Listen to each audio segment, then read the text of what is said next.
Hello everyone. Welcome to the fourth episode of Finding Surya. As usual, it's me Anirudhen along with my friend and collaborator Ramana Krishnan. Okay. Uh, Today we will be discussing the psychological significance of the different planets and a concept known as exaltation and debilitation. As we discussed in the previous episode about lordship of the planets, this is something which carries the concept further. Also, to recap, Ramana had asked a lot about free will and destiny in astrology in the previous podcast, which we will be covering now. It's intricately linked to the conception of exaltation, debilitation, etc. And that is something which we will carry on. Welcome, Ramana. And Thank you, Anirudh. Sounds exciting. Let's jump right in. okay. Yeah. So first, as I mentioned, we had discussed something called the lordship of the planets, and we had shown you the algorithm by which the lordship of the planets were determined. So broadly, except for the sun and the moon, the five major grahas or planets, as we use them in astrological terminology, they own two rashis each. Okay, so these are considered to be ownerships, and there are certain characteristics of that. Each planet is also considered to be exalted or at its fullest potential in one particular Rashi. It's also considered to be debilitated or at its weakest potential in another Rashi. We shall So, now take up.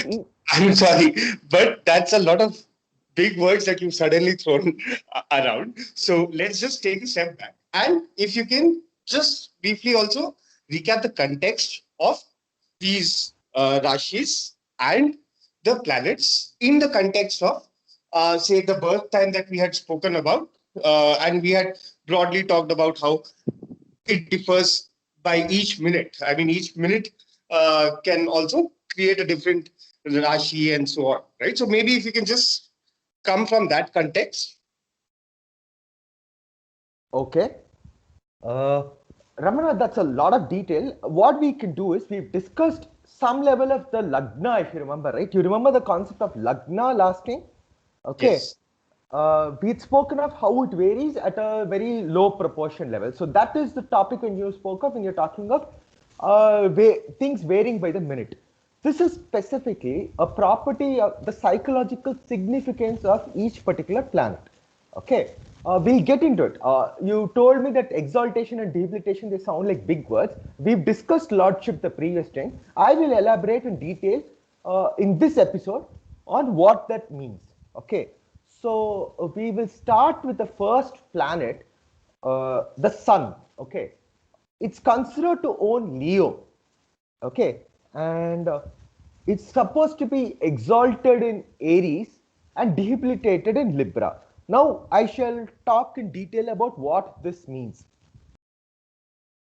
Its natural property, right? In Leo, the sun is all considered to be I, the Ahankar in its most basic level, right? That is something which says I'm the one who can show light in this particular situation. Okay, so that basic tendency is considered the ego tendency, the I tendency is considered to be the sun. Okay, it is also considered to be at a level, at a certain level, if you're more aware of yourself, it could represent the spirit or the Atman within you. Okay, we shall now take it at a day to day ordinary human level, we shall take it as the ego. Okay, we will go to what happens when the sun is exalted. In Leo, it is like a king commanding everyone to do their job. Okay, it's like a king. Okay, it is all about when you assert yourself, right? Or when you say call someone an idiot, for example, you are essentially saying, "Hey, I know more than this particular person." Okay, Right. okay, and also it's a certain rejection of everything which is not you. Okay, you're saying that I am not this, so this is dumb. Okay, if you notice that, that is the sun at Leo.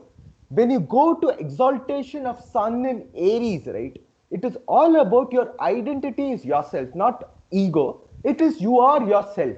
Okay, you just are. Okay, what do I mean by you just So are? Yeah, tell me, Raman. So would it be fair to think of one way to be showing in a positive way and another to be in a negative way? Would that be a too simplistic an interpretation? You're asking me if I should show it in a positive or a No, no, no, no, negative. no. No. I'm asking whether, basically, in the context of ego, you had, I mean, the example that you had showcased, that seemed to Okay. carry a certain negative connotation to me. Whereas in the other example that you have shown, that's more about ego from a sense of, or rather, that's more about knowledge of yourself, sort of a thing, which seems to be a positive attribute. Okay. Okay. Would that be a correct interpretation of this in terms Uh, of positive and negative uh, effect? Okay, it's like it's more developed. Let's put it that way. Instead of saying something like it's like a maybe a difference between a child and an adult, though that's not a precise analogy. Okay, it is all about something which is evolved to a higher state where it's more aware of itself. When do you feel the need to lash out? When you are at a basic level of Sun and Leo, right? Okay, it's like you can't stand things which are not you. But in Sun in Aries, you're able to visualize, you're able to be truth. Okay, and you acknowledge the truth of others. Okay, every individual is a truth in their own way, right? So you're able to acknowledge the truth of others, and that's how I would mean by the Sun in Aries, where you're And independent and the other person is independent. A different symbolic analogy would be that think of a king and a warrior. Okay, a king is dependent on others to carry out his work, right? He's given the authority, the status, the entitlement, but all he can do is he can order around.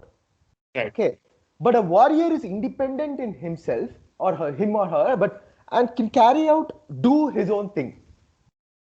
Okay, so it is the Right. independence of an individual. Okay, the sun is the individual principle, and the individual principle is highest at sun in Aries.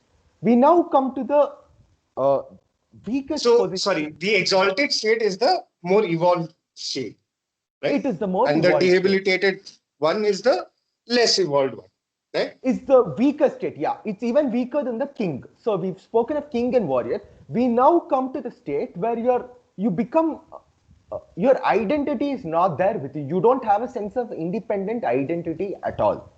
Okay, it's like you're dependent specifically on every interaction around you, every personalization around you. That's where your identity, something which defines you, is not there on its own. Okay, Libra is all about connections. I mean, personalizing. See, can you personalize your identity itself for the other person? Okay, no, right? It's difficult, right? You would see feel a sense of invalidation because the ego is a thing which gives you a sense of validity. Okay, and in Libra, it becomes you don't feel as valid, you feel invalidated. That is why it is considered a sign of debilitation. Now, Ramana, we'll come back to this topic of free will, etc. When you're initiating an action, right, you feel you are the one initiating the action. Would you say that's a fair description of the concept of free will? Yes, I think. Okay. Yeah, I think so. Okay. So it is you as a will who wants to be independent and act out. Okay. So that is the identity. When you've identified with the sun of Aries, sun in Aries, sorry, when you've identified with the sun in Aries, it means that you've identified with the will. Okay. And we'll now come to the next part. Now, what is we discussed lordships, right, of Aries also. Okay. Just to recollect it, Aries is owned by the planet Mars. Okay. Now, what is the significance of the Mars and this free will at this particular point in time? Okay. So we have on the one hand, we have Sun, which is the independent ego, which is exalted in Aries when you are identified with my action alone. What I have initiated, I'm identified with that. Okay. But the action works within a certain system, right? You can't do all actions all the time. There are certain constraints around action, Right, right? right. Right. So you are the one identified with your action, but your action faces certain constraints. Okay. It's not a negation of free will, but now we are applying the same exaltation, debilitation principle to Mars. Mars is exalted in Capricorn. Okay. Capricorn Rashi is all about systems, hierarchy, constraints. Okay. And is all about how energy can be channelized. So now if you're someone who's driving your objectives in work and moving towards a promotion, right? You are channelizing energy within the given constraints of the system. You still have your free will, but you're directing it within the system in which the action is operating. Correct? Like if I'm on Earth, there are certain constraints on my action, no matter what. As a human, there are certain constraints on my action. Okay. If I'm an evolved person with a sun in Aries, but I still can I visualize all of the constraints all the time? If I'm an executive, can I know all the constraints all the time? We don't understand it, right? If we are still operating as an independent individual, we wonder why we don't have the energy to do what we want to do. That's when people start thinking of the concept of fate, etc., right? They believe that some higher power is maybe oppressing them or something when they feel they're not able to act independently, right? Right. Okay, so I'm saying what it requires is as you become more aware, you understand that the system in which you're operating has its constraints. Okay, so it is more of, it's not fate exactly, but it's rather there are certain constraints within all of the systems that you're operating in. Okay, you are an independent individual, particularly if you're evolved and you understood it. Okay, but your action has certain limitations. Even in thermodynamics, if you were to remember, there is something as a closed system, right? Right. Okay, so the system which is works within certain limitations, if we become aware of the limitations, then we have the ability to channelize our energies within that, and we don't face the sense of fatalism, etc. Okay, now why do we feel the sense of fatalism? We come next to Saturn. Okay, we now come to Saturn, the owner of Capricorn. Okay, Saturn is all about striving, uh, striving and putting across efforts. It's not about constraints, but rather something outside us. If Sun, as I said, is all about will, right? Okay, identifying, being independent individuals. Saturn is the things that we do for the outer world. We notice the clear distinction between the inner and outer worlds, right? Okay, and that distinction is what Saturn is, how we adapt to the environment around us. Okay, so now coming to Saturn, Saturn is exalted in Libra. Okay, while Sun is the weakest in Libra. So what I'm saying is, while we can't personalize our ego to each and every person, we can't personalize our will to each and every situation and context. Okay, Libra, as I mentioned earlier, is a sign of personalization and context. What we can do is, if Saturn is exalted in Libra, it shows that we have the ability to comply with each situation and as it's personalized. Comply is a strong word actually. It's rather, Saturn gives us the acceptance and the forbearance or the prudence even to act in a manner by which we flow across in every situation. Okay, we are able to personalize, right? When we are able to interact with another person, okay, and we are able to personalize it according to them, to their interaction, that's when we are adapting and we don't feel invalidated because of the adaptation, right? It is just very practical of us to do it. Saturn is all about being practical. Okay, we've covered 3 planets now. Okay, we've covered the debilitation property also of Sun in detail. We'll now cover the properties of Mars and of Saturn in some more detail. Okay, Mars is actually considered to be the energy. Okay, it is supposed to be, it owns, okay, it's considered the planet of energy. It is something which drives across. Mars owns Scorpio and Aries. Okay, it owns 2 rashis, unlike the Sun, which owns only 1 rashi. Okay, Mars in Scorpio is all about our instincts, right? Our battle, our instinct to survive. It is something which we are not aware of. Okay, it is our instincts which guide us in many ways, but it's all about our instincts about a particular situation. Is Mars in Scorpio. Mars in Aries is when we are independent individuals. Okay, it is the action which we initiate, while Sun is the will and the identity. Mars is all about the actions we initiate as individuals. Okay, so we will something, but the energy for it, the outwardly directed energy, is all about Mars. Okay, and as mentioned earlier, Mars is exalted in Capricorn, where you know how to channelize and direct the energies. Okay, Mars is debilitated in Cancer. Okay, Cancer Rashi, owned by the Moon. Okay, uh, Cancer is all about rhythms. Okay, it means that we become very emotional about it. See, even emotional rhythms have an ebb and a flow, right? Take about women's period cycles, or low tide and high tide of the oceans, or you take the simple waning and waxing of the moon. These are stable emotional rhythms which happen automatically. Okay, there's no need for a energy driven process there. Okay, our will becomes too rhythmized and it becomes unaware, right? It becomes a mechanical automatic thing rather than a driven objective across. Okay, so that is why the Mars energy is debilitated in Cancer. Okay, we come to Saturn.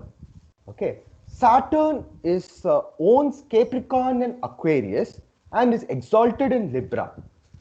In Capricorn, Saturn is all about the constraint, the rules, the discipline. All of that comes under Saturn. Okay, it is the most structured Rashi. It is the Rashi of structure. It is the Rashi of structure in the entire cosmos. When we come to Aquarius, right? Saturn shows it's all about society, all about interactions, all about flow and change. Okay, Saturn is all about flow and change when it comes to Aquarius. It's all about networks, building, connecting, etc. Okay, we come to exaltation of Saturn, where I said that earlier it's all about something external, right? It is somewhat static when it is in Capricorn, right? Saturn, when it comes to systems and all. It becomes a little more dynamic when it comes to Aquarius.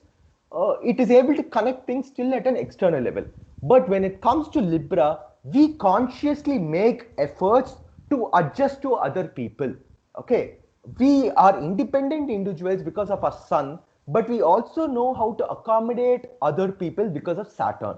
We are able to be dynamic in using Saturn in Libra, a planet which is the stablest planet. Okay, it's the biggest, I mean, the stablest planet in the solar system. Its stability, and it helps us to endure as well as to personalize. It gives a sense of discipline and of fortitude, perseverance. All these are qualities associated with Saturn in Libra. Okay, we've covered 3 planets now. The next planet we'll cover is the moon. Okay, as mentioned, the moon owns Cancer Rashi. It is exalted in Taurus and it's debilitated in Scorpio. Okay, the Cancer, like I mentioned, is the sign of rhythms, natural rhythms, women's rhythms, nurturing, motherhood, high tide and low tide, waxing and waning phases of the moon. All of this is represented by Cancer. So rhythms which help us feel stable, secure and comfortable. Quite literally, the mother's womb is Cancer. Okay, where we feel protected. Okay, the moon is all about protection, all about gentleness, and all about nurturing and guiding. Okay, in Cancer. Okay, but there's a certain reality, external reality associated with it, right? All about groupthink, all about it's not independent, right? All of these things which I talked about is how nature protects us in Cancer. Something external to us is protecting. Why does Cancer become exalted in Taurus? Is once our mind, right? The best word, Sanskrit word called manas is there, right? Sense mind, as they call it. That is the best word to describe what the moon is. It is the thing which makes sense of all of what our senses, information given to us by our sense organs. Okay, like the 5 sense organs, right? Touch, taste, hearing, sight. Okay, and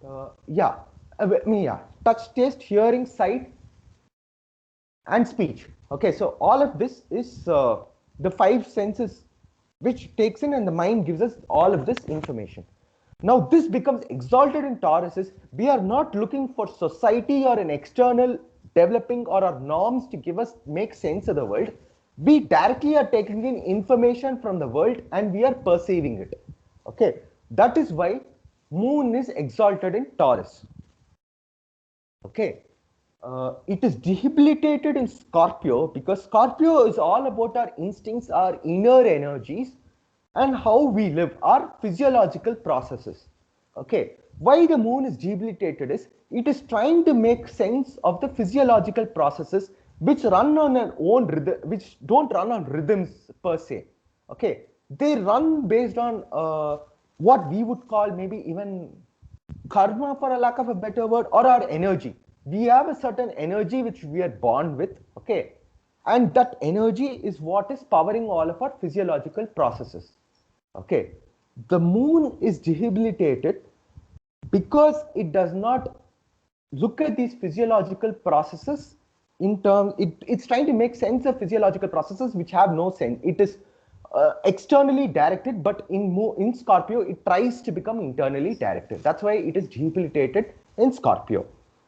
Okay, the last planet which we will cover for today is Venus.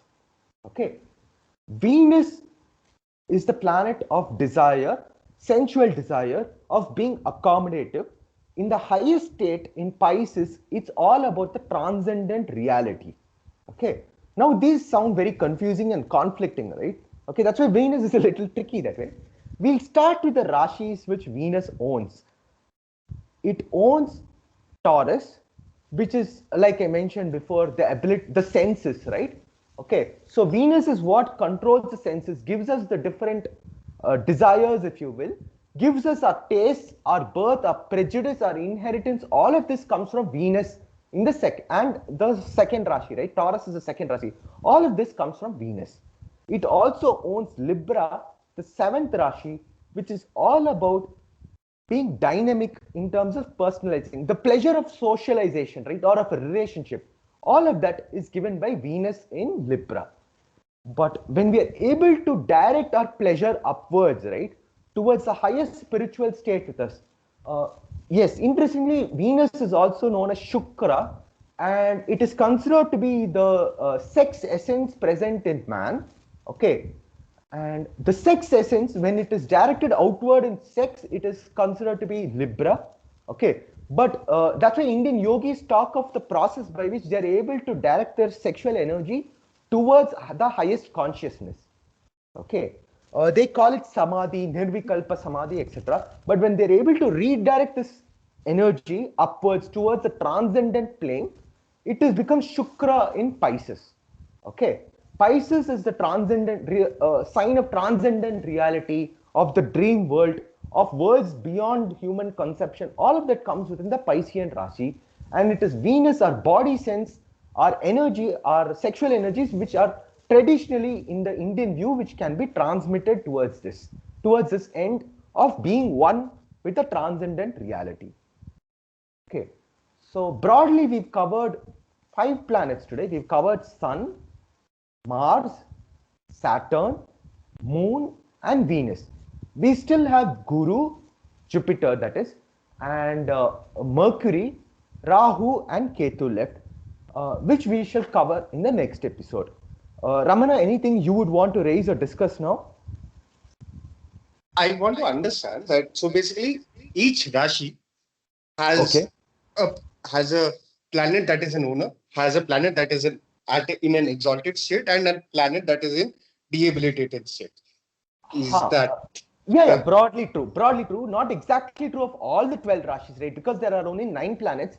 Okay. Right. The exalted, not all of them have exaltation, debilitation, but broadly true. Yeah. Right. And so basically, a given person, let's say in the conventional sense, is a Libran, right? Okay. Is that conventional sense the same as the sense of Libra Rashi that you're using? And second question is that how does one identify whether a given planet, I mean, so is that a standard rule that for Libra, this XYZ planet is always exalted, ABC planet is always debilitated, and another planet is owning it. Will that always be correct? Okay. Okay.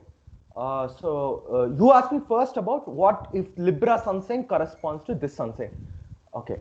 Ramana, first thing is, this is something which I would like to reiterate every time to anybody who listens is, the sun sign is a basic mechanism which shows us that the sun was at this point in time in the cosmos when we were born. Okay. It is a sun sign. The properties of the Rashi which I talk about, Ramana, they're the same properties of the Rashi, the archetype, if you will, of the Rashi. They're the same. Okay. But we are not determined by a sun sign. I will talk about both of this because both of your questions are well related. Okay. Right. Conventional astrology, or what we do today, believes that we have a certain position and that position determines how it is. So let's say someone born in August, okay, in an Indian system, August middle to September middle, will have sun in Leo. This is the Indian system, people. For those who are aware of it, in the European or the Western system, I think it is from July end to August, July mid end to August end. Okay, but in the Indian system, it's from August mid to September mid. Sun is in Leo, so they believe that the sun is in Leo for everybody. Okay, for all the people born there, and they're all able to exercise that particular energy.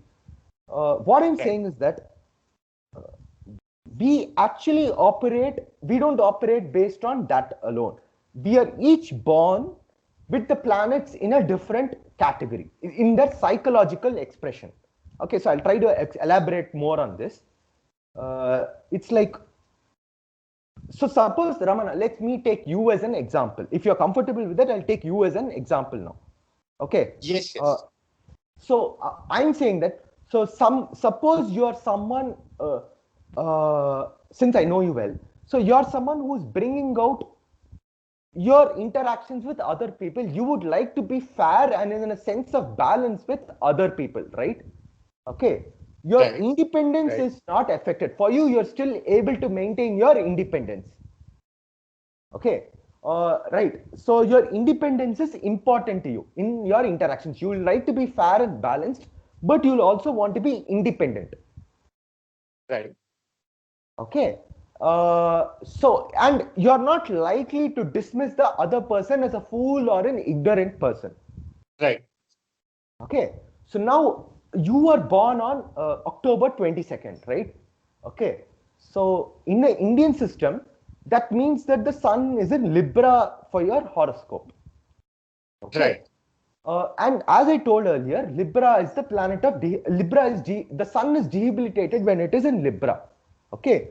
So you should have had a debilitated planet in your horoscope. Okay.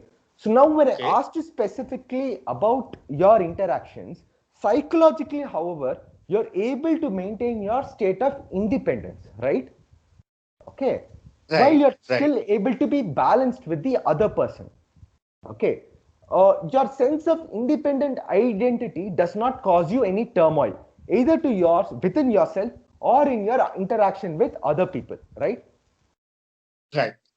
Okay. So what I'm saying is that even though you are born with a debilitated sun in the absolute position, right, of the cosmos, okay, you are able to be an independent person because psychologically your sun is operating as a sun in Aries. Right. Okay. So even though the outward expression is you're someone who would like to socialize with other people, you will like to feel your uniqueness when you're interacting with other people. Okay. Right. You would like to be recognized as a unique person when you're interacting with other people. Okay. So the sun is behaving in that manner as a sun in Aries, but the context is different because you were born with a sun in Libra. For example, since I'm born, I also operate at a sun in Aries level. So I look at independent systems. Okay. Because I was born in January 23rd, where the sun is in Capricorn, which is all about systems. Okay. But I also look at it in terms of the independence it gives me. Okay. So like you're looking at your independence and your identity, right? You're independent, but you're working in a context with other people. I'm also an independent person, but I look at it in terms of how I am independent in a systemic sense rather than an interactional sense. Okay, so I try to link it in the sense saying that the states, think of it as orbitals, if you will, right? Okay, if you remember orbitals. Okay. Yes, quantum, I mean, like orbitals, physics, Yeah, chemistry you're talking of, right? chemistry. Exactly. Yeah. Okay. So each energy level exists. Okay. A debilitated sun exists. A Leo sun exists. An Aries sun exists. Okay. But the absolute position changes all the time, right? Everybody is born in a different absolute position, which we have discussed before. Okay. Right. Uh, okay. And you also discussed, like you were born with sun in Libra, I was born with sun in Capricorn. Okay. But the what I would call is we are still operating at the same energy level with the sun in Aries. Okay, so Right. think of it. Okay, so that's where I'm coming from. Is the inner experience of what you feel need not it has to be need not correspond to the you can't. It's not a mechanical application of saying this planetary position indicates that you are this type of a person. Okay, we are different people. A lot of people, let's say, born in the same day as you, or even the same minute or second as you, might have sun in Leo. You have a sun in Aries, right? You're operating at an Arian level. Okay. And If how would that be? As in, how does that? That would be dependent on the geography in which they are born. no, Is no, it or no, that's the point. I don't know. Okay. That is a trickier point. So that comes to the fundament. You're taking a certain mechanistic view, right? You're saying that the physical property of the cosmos outside is capable of representing my inner psychological reality. That's what you're saying, right? When you're talking of geography and all. right? Okay. But that I think is the premise of astrology anyway, right? That the order or the position of the cosmos is in some way uh, defining or predicating the internal traits of us, right? Okay. So now I'm That's coming the and saying that the form, I'm going to use a slightly duality notion here. I'm saying form and spirit. Okay. So the form right, remains the astrological form. So I'm born in a sun in Capricorn, so I will deal with systems. You were born in a sun in Libra, so you will deal with interactions. Right. So that is a fixed part. Okay. So anybody born around you would be identified with their relationships. Okay. At least at an external level. Okay. around me in terms of time or Time in terms around of around you right, in terms of time. Okay. right, But your inner psychological reality will be different. Now, what is that?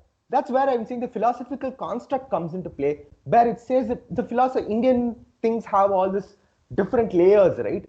So, like I am bringing in the podcast theme of finding Turiya again, but Turiya is supposed to be this transcendent state which surpasses everything, all the three other states. But we have a causal body, Karana Sharira in Sanskrit. Okay, then we have the Sukshma Sharira or the subtle body, and we finally have the physical, the gross body. Okay, uh, so now what we're saying is it is the Karana Sharira which is more subtle. The innermost layer is more subtle. It has more variations, etc., which we don't know how to measure yet. Okay, which we haven't gotten to yet. And even astrology as a science or whatever, or even philosophy, metaphysics, etc., all these are part of the Sukshma Sharira, the subtle body. Okay, what we are doing is we are trying to understand inner psychological reality, right? Even that is considered to be only the Sukshma Sharira. It is not, there is supposed to be a layer which is deeper, which is called the Karana Sharira. Okay, right, so essentially, if you were to look at it, we are saying that spirit can influence our psychological working. Okay, I'm saying that not me, but I mean, broadly, Indian philosophy also would say that the psychological spirit is infused with the spirit. Okay, psychological working is infused with spirit or something which we don't quite understand yet. Okay, it need not be just a biochemical interaction. So we are saying that there could be outside inside view, which is all the chemicals we take. Okay, for example, we could regulate. We could be just a set of chemicals and brain react molecules, etc. Okay, we could be that, but there is something within which also works, which is also interacting with us, which we don't quite understand yet. right, right. Okay, and so that which works within us, which we don't quite understand yet, that is coming out. So when you ask somebody of the other person, might be very contemptuous in relationships also, because a Leo can't do that. Okay, if they're operating at a Sun Leo level. Okay, so it is a clear question of we need to understand each person in their context. Okay, I think there's a lot of cases to be drawn. Ramana, any more questions? No, I think this is quite good for this today's episode. Okay, okay. Thanks a lot, everyone, for listening to us. Any queries, please get back to us at anirudh.n@gmail.com. We'd love to hear your feedback.